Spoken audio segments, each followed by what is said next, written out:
Olá, essa é a aula 2 de Excel e a gente vai aprender então como abrir o Excel.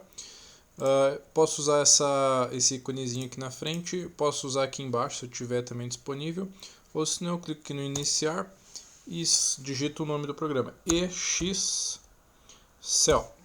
Posso dar um clique e um Enter.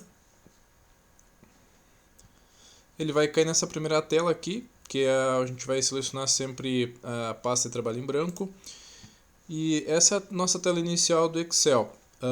Ele é bem parecido com o Word, com essas funções de formatação de texto, como troca de tamanho de letra, tipo de letra, negrito, itálico, sublinhado, alinhado esquerdo, direito, essas funções mais básicas de texto. Bom, então a gente vai sempre precisar de uma localização no Excel.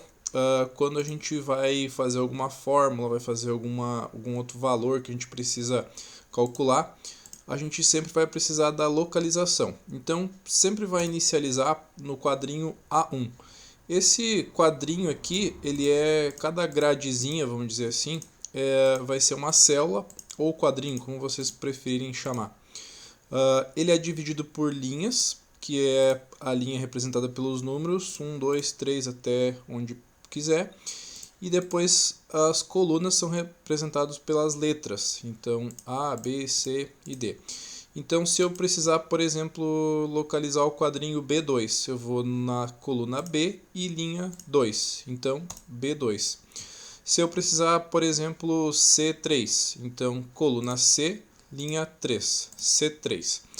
Então, essa localização ela é bastante importante porque eu vou precisar localizar sempre um valor e nunca vou ter como ficar sem selecionar nenhum quadrinho.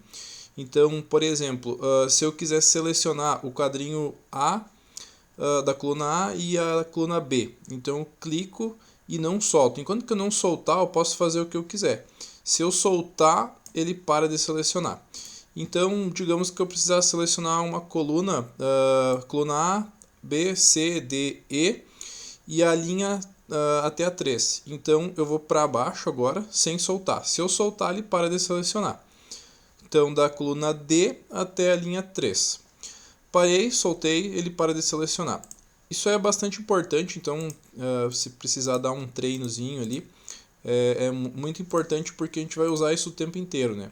A localização ela pode ser representada aqui no canto. Então, por exemplo, se eu tiver uma localização, por exemplo, H3, dou digito e dou um enter que ele me localiza no H3. Às vezes pode estar oculto ali alguma coisa, então a gente consegue localizar dessa forma. Se eu precisar, por exemplo, aumentar e diminuir a linha ou a coluna, eu faço dessa maneira. Colocando a seta do mouse, ele vai mudar o íconezinho para a esquerda e para a direita. Assim seria um maisinho, né? Se eu colocar entre o meio, por exemplo, entre o meio do A e o B, ele vai aumentar a coluna A. Então eu faço isso, clico e arrasto, ele vai aumentar. Da mesma forma funciona para as linhas, tá? Então aqui no meio, entre 1 e 2, ele trocou o íconezinho do mouse, coloco para baixo que ele vai aumentar. Se, por exemplo, eu precisar aumentar 3 colunas, por exemplo, e que fique do mesmo tamanho. Por exemplo, a coluna A está maior, coluna B, C, D, E, F, que estão no mesmo tamanho. Então, se eu colocar a coluna A aqui de volta, às vezes pode ser que não fique o mesmo tamanho. Então, como é que eu faço? Seleciono a coluna A, B, C e D, por exemplo, e vou colocar em qualquer lugar, não precisa ser no meio aqui. Clico aqui e arrasto para o lado. Ele vai arrastar e vai ficar todos do mesmo tamanho. Vou botar aqui um pouco maior para visualizar melhor. Então ficou a coluna A, B, C e D no mesmo tamanho. As colunas E, F, G e assim por diante ficaram do tamanho padrão, né? Da mesma forma a linha, se eu precisar aumentar a linha, seleciono do 1 até o 6, por exemplo, e vou aumentar aqui um pouquinho mais. Desta forma eu tenho a coluna A, B, C, D e a linha 1, 2, 3 até o 6 do mesmo tamanho. Bom, e agora para mim poder imprimir isso. Se eu for imprimir, como é que eu vou saber onde é que fica o meu limite da página? Né? Como é que eu vou saber até onde é que eu posso digitar algum texto para poder ficar na mesma folha? É bem simples. Clica aqui em arquivo e clica aqui em imprimir. Então, não tem nada aqui digitado, então não está aparecendo nada para imprimir, eu só volto. Colocando isso aqui, eu tenho o limite da minha paginação aqui, da minha folha, vamos dizer assim, nessa linha pontilhada. Pode perceber aqui que tem um pontilhado aqui e um pontilhado aqui. Se eu digitar até aqui, ele vai caber em uma folha. Se eu colocar para cá, vai dar em outra folha. Da mesma forma para baixo também. Vou até a linha 38 aqui. Se eu digitar até o final acima dessa linha, na linha 38, ele vai ficar na mesma folha. Se eu colocar, por exemplo, aqui, aqui ou aqui, ele vai ficar numa segunda página. Então é uma forma bem simples de fazer, para que eu possa ver até onde é que eu posso digitar, até onde é que eu possa usar as colunas, né, e linhas para mim poder imprimir uma planilha na mesma folha. Essa forma é bem simples, é só, eu vou botar de novo aqui, arquivo, imprimir e volta. Só fazendo isso já vai ficar essa linha pontilhada.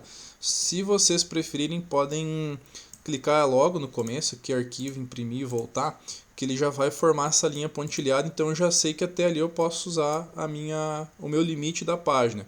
Se eu aumentar e diminuir aqui, ó, ele vai me sugerir, ó, aqui é o limite. Se eu colocar, diminuir, por exemplo, vou diminuir aqui a coluna C e D, né? Ele vai ficar um pouco menor, e aí agora coube a coluna E também. Então é uma forma de visualizar. Bom, se eu precisar imprimir, então, eu posso selecionar essa página. Se eu precisar imprimir uma linha, por exemplo, e não quero imprimir mais nada, eu seleciono e boto aqui para imprimir. Ele vai imprimir só essa linha. E da mesma forma, se eu selecionar toda a minha planilha, eu também consigo imprimir só a seleção ou só a folha inteira. Opções, né? Se for imprimir algum arquivo maior, geralmente precisa de mais células, né?